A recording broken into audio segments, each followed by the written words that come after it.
So yeah, buy what's on sale. That's what you do.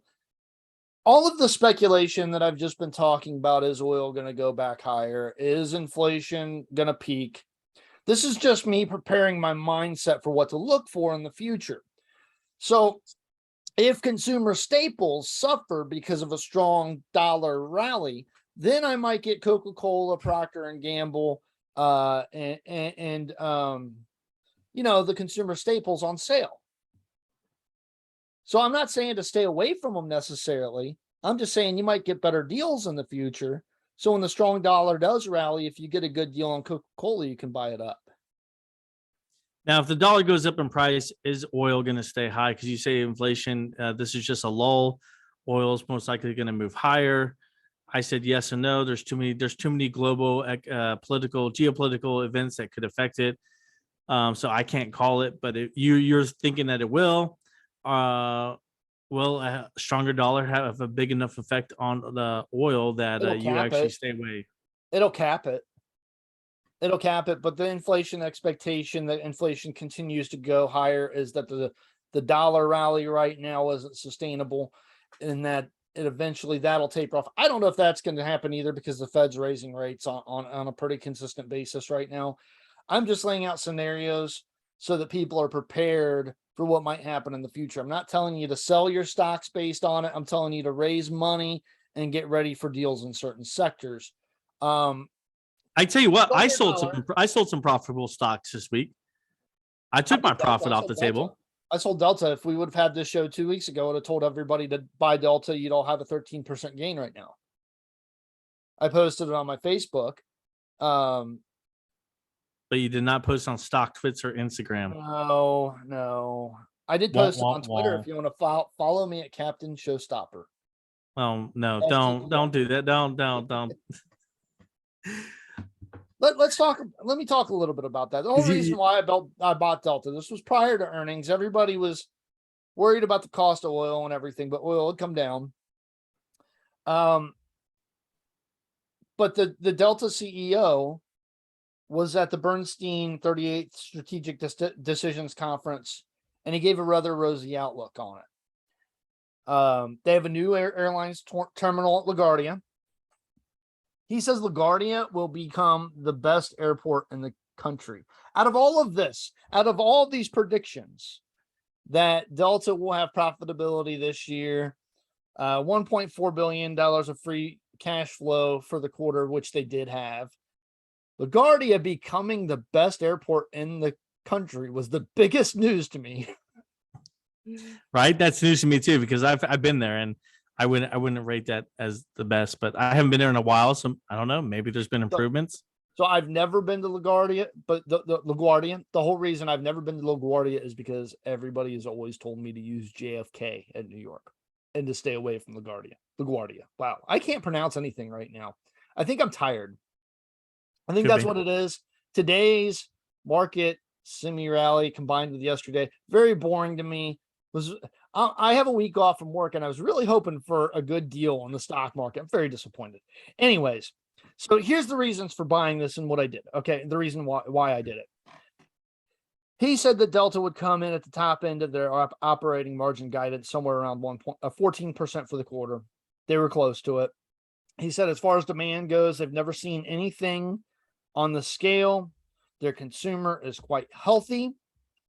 1/3 of the demand is coming from premium sectors in their company. So, the first class seats and stuff like that. That's a high amount of demand for it. And honestly, if you look at the trends in the airline industry, once people buy first class seats and start buying the premium services from the airlines, they generally don't stop. They don't downgrade back to coach. So I mean, I covered this. It's sticky revenue. Yeah, and I covered this in the fall of last year about how people are sick and tired of the commercial airlines, and that how the private charter system is coming down in price, and now it's closer for those people who buy in first class seats and business class seats. It's almost to the point where they're going to start getting these wheels up memberships or these, badget memberships, and they're going to start just flying that way. So they don't have to deal with anything at airports anymore. Yeah. And what he said too was with the return of business travel, businesses and everyday flyers are battling each other right now for first class and business class seats. Mm-hmm. So it's given them pricing room. They can raise prices right now because there's so much demand for those premium services on the airplanes, with retail customers, regular you and me, coming on and buying those people that never did it before. And now businesses are having to compete with that to try to get their employees into business class. So he said they're going to have a pretty good, healthy run here for quite some time. There's a new LAX airport. What I like about this new LAX airport, the new terminal at LaGuardia, all of these things were financed with interest rates that were locked in at 2020. So their So they interest got low rates, rates. yeah, they got low rates on it. They're locked in at 2020 levels. They're not going up. They're not paying high interest rates. Interest rates are going up right now and all that stuff. He said Europe's on fire. Demand to travel to Europe is very, very high right now, and the same indications that Asia will experience the same demand. So I bought it before earnings, sold it for the 13% gain. If you bought it in the 29s, that's great. If you're one of the people that are on my Facebook, you could probably hold it here.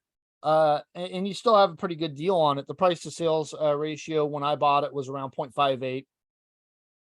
So you're paying for 58% of the revenue. That's like buying $1 with 58 cents.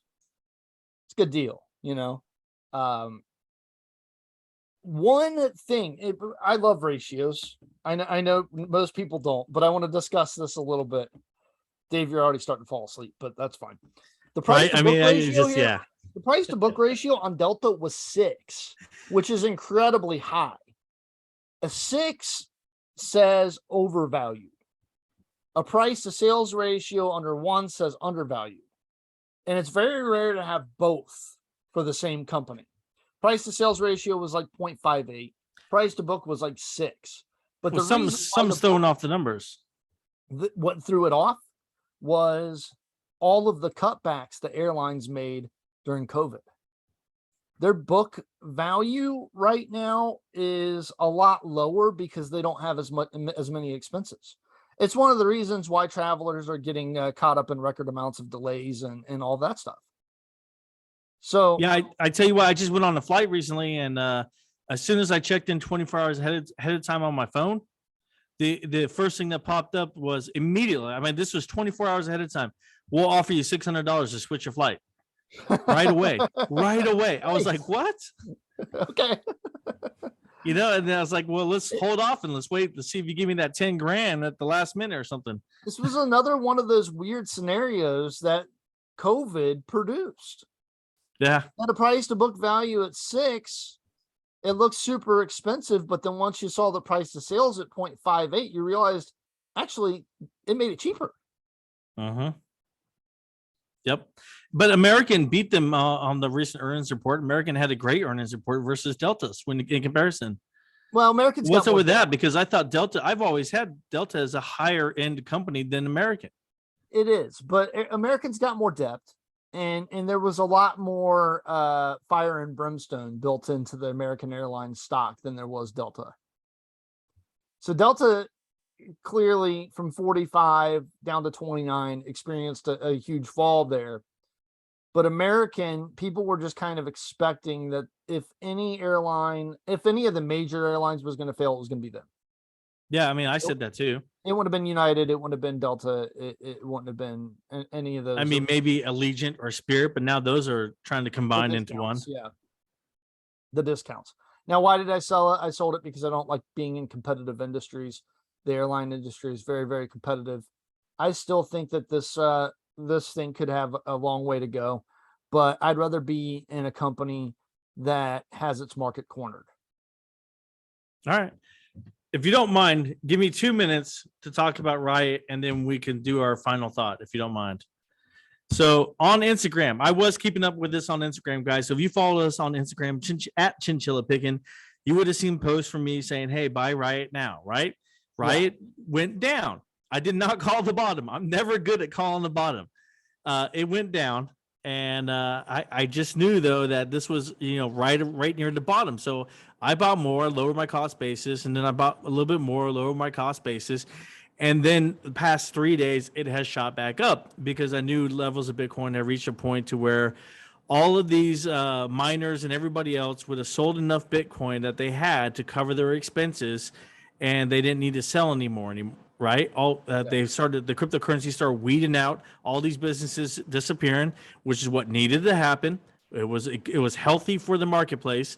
I still believe some more of it needs to happen, but enough of it happened to where there was a good opportunity to get in, and it was going to go bounce back up. Most companies, I'm talking about most financial firms, have a price target of Riot over $10 a share.